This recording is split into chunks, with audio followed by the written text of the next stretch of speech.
Los salicilatos. A pesar de la introducción de nuevos fármacos, el ácido acetilsalicílico aspirina es un antiinflamatorio y analgésico antipirético más recetado y constituye el compuesto estándar en la comparación y evaluación de otros productos. Solo en Estados Unidos se consume en promedio, según algunos cálculos, de 10.000 a 200.000 toneladas cada año. La aspirina es el analgésico casero más común, aunque dado que es posible conseguirlo sin problemas, a menudo se le subestima. A pesar de la eficacia e inocuidad de la aspirina como analgésico y antirreumático, es importante saber que puede intervenir en el síndrome de Reye y constituir una causa común de intoxicación letal en niños de corta edad, así como la posibilidad que tiene de ocasionar toxicidad grave si se la utiliza de manera impropia. En varios simposios se han efectuado revisiones de algunas de las propiedades farmacológicas clínicas de los salicilatos y también una monografía. Propiedades químicas: el ácido salicílico, ácido ortohidroxibenzoico, es tan irritante que solo se le puede utilizar en forma externa. Por tal razón se han sintetizado para uso sistémico varios derivados de él.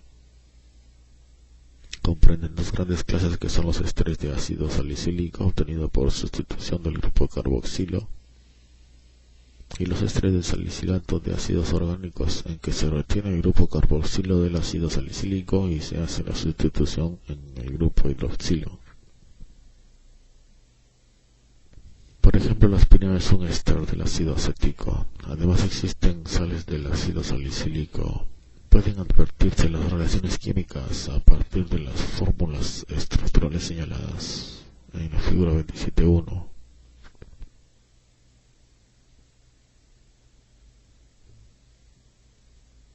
Nos habíamos quedado sin leer una tabla. Efectos adversos que comparten los antiinflamatorios no esteroides: úlcera e intolerancia en vías gastrointestinales, bloqueo de la agregación plaquetaria, inhibición de la síntesis de tromboxano, inhibición de la motilidad uterina, prolongación de la gestación, inhibición de la función renal mediada por prostaglandina y reacciones de hipersensibilidad. Relaciones de estructura-actividad. Por lo general, los salicilatos actúan gracias a su contenido de ácido salicílico, aunque algunos de los efectos característicos de la aspirina se deben a su habilidad para acetilar proteína, como se describió. Las sustituciones en los grupos carboxilo o hidroxilo cambian la potencia y la toxicidad de los salicilatos. La posición orto del grupo hidroxilo es una característica importante que denota la acción del salicilato. Se han estudiado ampliamente los efectos de sustituciones simples del anillo bencénico y se encuentran en fase de síntesis nuevos derivados de salicilatos. El diflunisal, o un derivado de difluorofenil, también está disponible para empleo en seres humanos. Propiedades farmacológicas. Analgesia. Como se señaló en párrafos anteriores, el tipo de dolor que alivian usualmente los salicilatos es de poca intensidad, nacido de estructuras integumentarias y no de vísceras, y en particular cefalalgia, mialgia y artralgia. Los salicilatos se utilizan más para aliviar el dolor más que cualquier otro tipo de fármaco. Su consumo a largo plazo no ocasiona tolerancia ni adicción y es menor su toxicidad que la de los analgésicos opioides. Los compuestos de esta categoría alivian el dolor gracias a su acción periférica, aunque quizá también intervengan efectos directos en el sistema nervioso central. Antipiresis. Los salicilatos, como se dijo, también siempre disminuyen de manera rápida y eficaz el incremento de la temperatura corporal. Sin embargo, dosis moderadas que tiene dicho efecto también incrementan el consumo de oxígeno y el metabolismo. A dosis tóxicas, los salicilatos generan un efecto pirético que ocasiona sudoración y ello intensifica la deshidratación que ocurre en la intoxicación por dichos compuestos. Efectos neurológicos diversos. A dosis altas, los salicilatos provocan efectos tóxicos en el sistema nervioso central que incluyen estimulación, que comprende a veces convulsiones, y después depresión. El tinnitus y la hipoacusia causada por la intoxicación por salicilatos son consecuencia de la mayor presión laberíntica o de un efecto en las células facilidades del caracol, tal vez consecuencia de vasoconstricción en los vasos finos del oído. Entonces se observan confusión, mareos, tinnitus, hipoacusia, fratonos altos, delirio, psicosis, estupor y coma. De manera característica, el tinnitus aparece a concentraciones plasmáticas de salicilato de 200 a 450 microgramos por mililitro, y se advierte una relación estrecha entre la magnitud de la hipoacusia y las concentraciones de estos fármacos en plasma. Por lo regular, los síntomas desaparecen del todo en término de 2 a 3 días de interrumpir el consumo de fármacos. Los salicilatos inducen náusea y vómito, que son consecuencia de estimulación de los sitios accesibles del líquido cefalorraquídeo, tal vez en la zona de estimulación de quimioreceptores en el bulbo. En seres humanos, la náusea y el vómito de origen central casi siempre surgen a concentraciones de salicilato en plasma de 270 microgramos por mililitro aproximadamente, pero los mismos efectos pueden aparecer a cifras plasmáticas mucho menores como consecuencia de irritación local del estómago. Respiración. Los efectos de los salicilatos en la respiración son importantes porque contribuyen a graves perturbaciones del equilibrio ácido-básico que caracterizan a la intoxicación por este tipo de compuestos.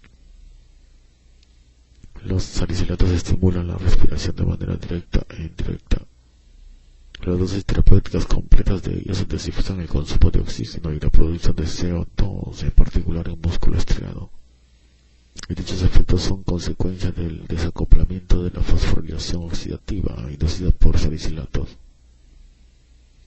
La mayor producción de CO2 estimula la respiración. El incremento de la ventilación alveolar equilibra la mayor producción de CO2 y por tal razón no cambia la tensión plasmática de dicho gas PCO2.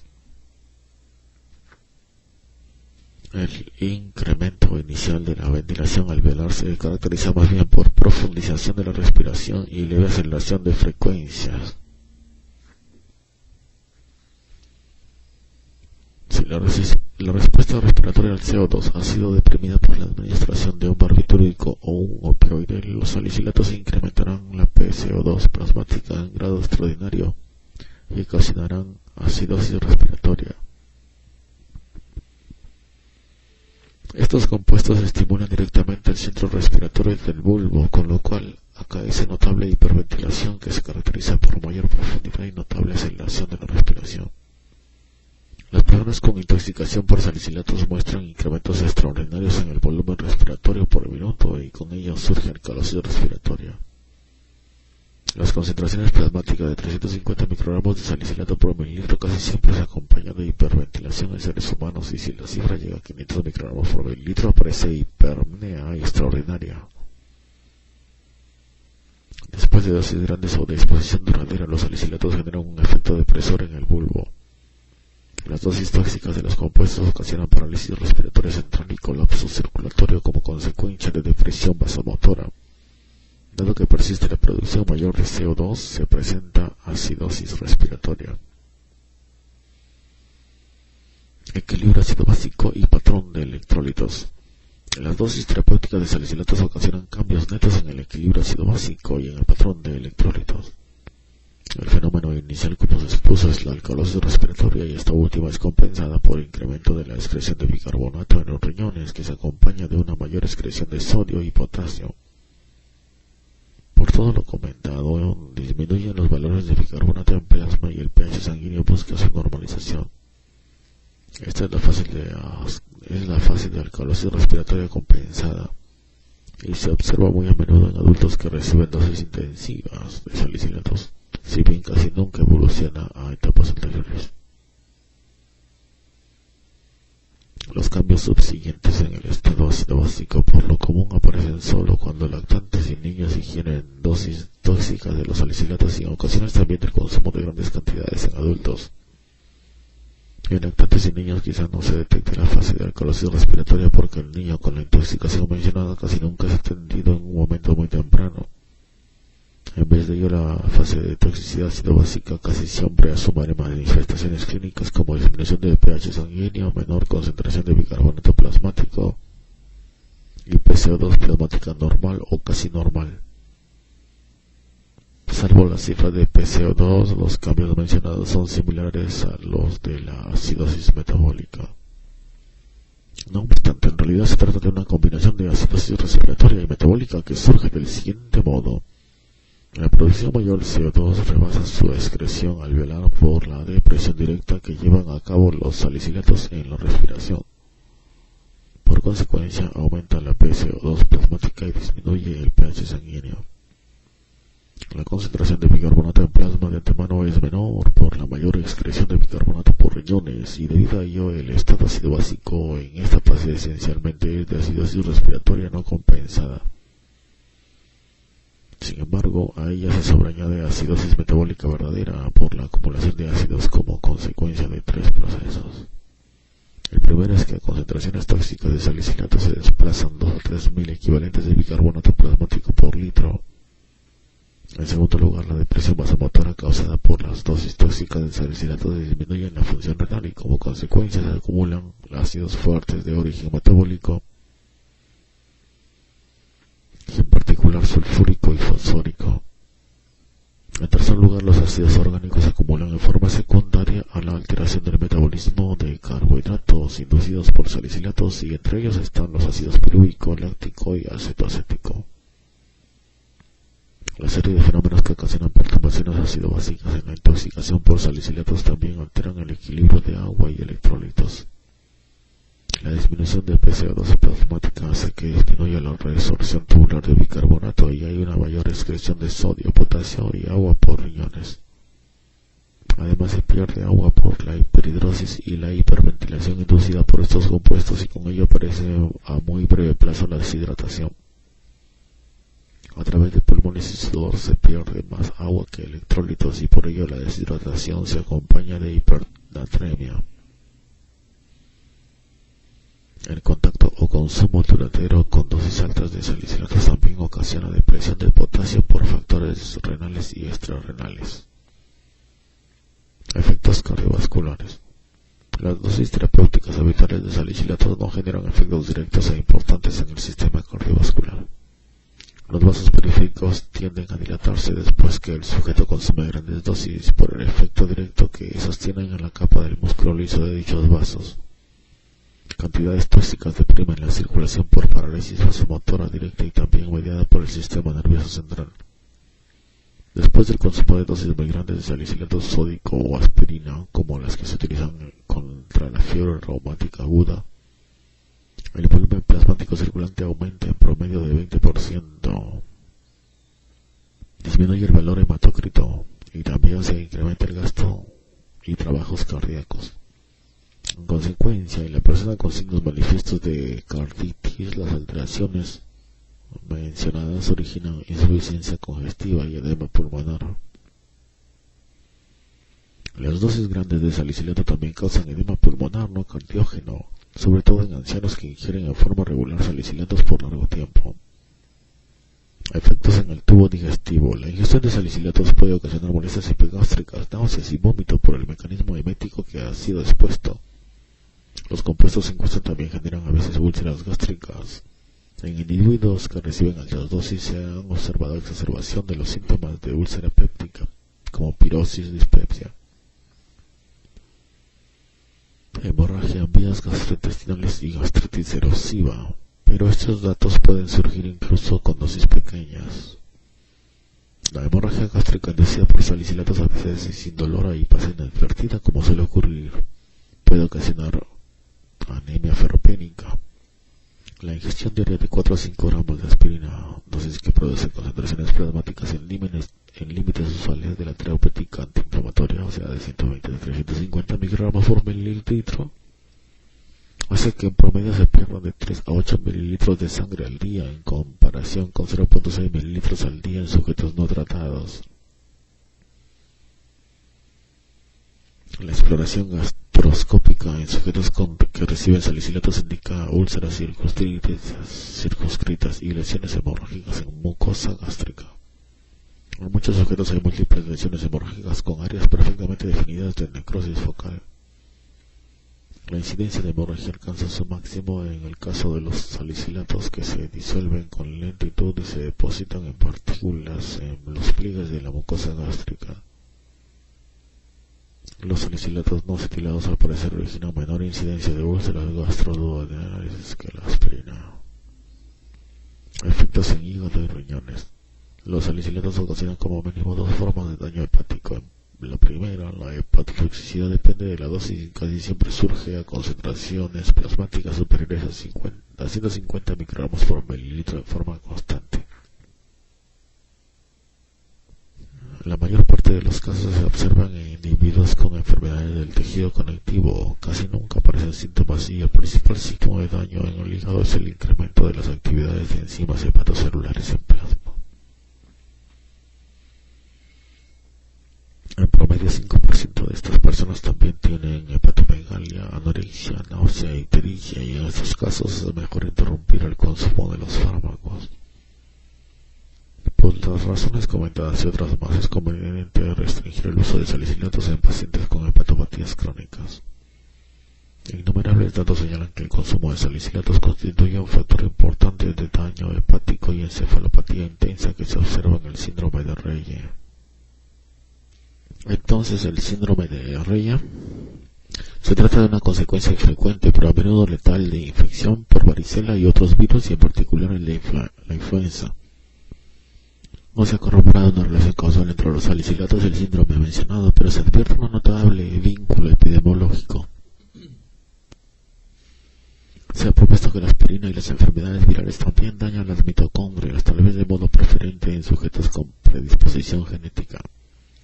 Está contraindicado utilizar salicilatos en niños o adolescentes con varicela o influenza. Como se ha analizado en párrafos anteriores, los salicilatos causan retención de sodio y agua y también disminución aguda de la función renal en sujetos en insuficiencia congestiva cardíaca, con enfermedad renal o hipovolemia. El consumo de salicilatos solos durante largo tiempo casi nunca se acompaña de nefrotoxicidad, pero la ingestión duradera y excesiva de mezclas analgésicas que los contienen junto con otros compuestos como acetaminofén pueden ocasionar necrosis papilar y nefritis intersticial. Efectos úricos. Los efectos de los salicilatos en la excreción de ácido úrico dependen extraordinariamente de sus dosis. Dosis bajas de 1 a 2 gramos al día pueden disminuir la excreción de uratos e incrementar las concentraciones de ácido úrico en plasma. Dosis intermedias de 2 a 3 gramos al día casi nunca modifican la excreción de uratos. Dosis mayores de 5 gramos al día inducen uricosuria y valores menores de urato en plasma. Las dosis de esta magnitud casi no son toleradas, incluso dosis pequeñas de salicilatos bloquean los efectos del probenecid y otros fármacos uricosúricos que disminuyen la resorción tubular del ácido úrico. Efectos en la sangre. En sujetos sanos, la ingestión de aspirina prolonga el tiempo de sangrado. Por ejemplo, una dosis sola de 2 tabletas de aspirina, 0.65 gramos, duplica el tiempo medio de sangrado en sujetos normales en un lapso de 4 a 7 días. El efecto anterior se debe a la acetilación irreversible de la ciclooxigenasa plaquetaria y, como consecuencia, menor formación de tromboxano A2, hasta que se producen plaquetas indemnes a partir de megacarecitos, es decir, sin modificaciones. Es conveniente que las personas con daño hepático intenso, hipoprotrombinemia, deficiencia de vitamina K o hemofilia no consuman aspirina, porque la inhibición de la hemostasia por plaquetas puede culminar en hemorragia. Si la situación lo permite, es mejor interrumpir la administración de dicho compuesto como mínimo una semana antes de intervenciones quirúrgicas. También se tendrá gran cuidado en relación con el consumo de aspirina durante el tratamiento prolongado a base de anticoagulantes orales, debido al posible peligro de pérdida hemática de la mucosa gástrica y también hemorragia en otros sitios. Sin embargo, la aspirina se utiliza en la profilaxia de enfermedad tromboembólica, en particular en la circulación coronaria y cerebral. Los salicilatos casi nunca alteran el número de leucocitos o plaquetas, el valor del hematocrito ni el contenido de hemoglobina. Sin embargo, dosis de 3 a 4 gramos al día disminuyen en grado extraordinario las concentraciones de hierro plasmático y acortan la vida útil de los eritrocitos. La aspirina está incluida entre los fármacos que causan daño leve de hemólisis en personas con deficiencia de glucosa 6-fosfato deshidrogenasa. Efectos en cuadros reumáticos, inflamatorios e inmunitarios y en el metabolismo del tejido conectivo. Desde hace casi 100 años los salicilatos ocupan una posición sobresaliente en el tratamiento de las enfermedades reumáticas. Suprimen los signos clínicos e incluso mejoran el cuadro histológico en la fiebre reumática aguda, pero no modifican el daño tisular ulterior, como las lesiones cardíacas y otras alteraciones viscerales. Además de su efecto en la síntesis de prostaglandinas, el mecanismo de acción de los salicilatos en enfermedades reumáticas quizá también incluya efectos en otros procesos celulares e inmunitarios, en el mesénquima y en tejidos conectivos. Por la relación sabida entre la fiebre reumática y los procesos inmunitarios, se ha orientado la atención a la capacidad de los salicilatos para suprimir diversas reacciones de antígeno-anticuerpo, que incluyen la inhibición de la producción de anticuerpos, la agregación antígeno-anticuerpo y de la liberación de histamina inducida por antígenos. Los salicilatos también favorecen la estabilización inespecífica de la permeabilidad capilar durante trastornos inmunitarios. Se necesitan grandes concentraciones de salicilatos para causar los efectos mencionados y no se ha precisado la relación de dichos efectos en la eficacia antirreumática de tales compuestos. Los salicilatos también influyen en el metabolismo del tejido conectivo y dichas manifestaciones pueden intervenir en su efecto antiinflamatorio. Por ejemplo, afectan la composición, la biosíntesis y el metabolismo de los mucopolisacáridos en la sustancia fundamental del tejido conectivo que sirve de barrera para la diseminación de infecciones e inflamación. Efectos en el metabolismo. Los salicilatos generan múltiples efectos en procesos metabólicos, de los cuales se han mencionado algunos. En este apartado se analizan solo unos cuantos. En términos generales, dichos efectos son mínimos con las dosis corrientes recomendadas en clínica. Fosforilación oxidativa. El desacoplamiento de la fosforilación oxidativa por salicilatos es semejante al inducido por 2,4-dinitrofenol. El efecto puede observarse en dosis de salicilatos utilizadas en el tratamiento de artritis reumatoide y pueden inhibir diversas reacciones que dependen de adenosintrifosfato. Otras consecuencias incluyen incremento de la captación de oxígeno y producción de dióxido de carbono inducidas por salicilatos que se han descrito, depresión del glucógeno hepático y efecto pirético de dosis tóxicas de salicilatos. Los salicilatos a dosis tóxicas disminuyen el metabolismo aeróbico como consecuencia de inhibición de diversas deshidrogenasas, al competir con las coenzimas del nucleótido de piridina e inhibir algunas oxidasas que necesitan nucleótidos como coenzimas como la xantina oxidasa. Metabolismo de carbohidratos. Dosis grandes de salicilatos pueden ocasionar hiperglucemia y glucosuria y agotar las reservas de glucógeno en hígado y músculos. Los efectos en cuestión son explicados en parte por la liberación de adrenalina. Las dosis comentadas también aminoran el metabolismo aeróbico de la glucosa, incrementan la actividad de la glucosa 6-fosfato y estimulan la secreción de glucocorticoides. Metabolismo de nitrógeno. Los salicilatos a dosis tóxicas ocasionan un balance nitrogenado notablemente negativo que se caracteriza por aminoaciduria.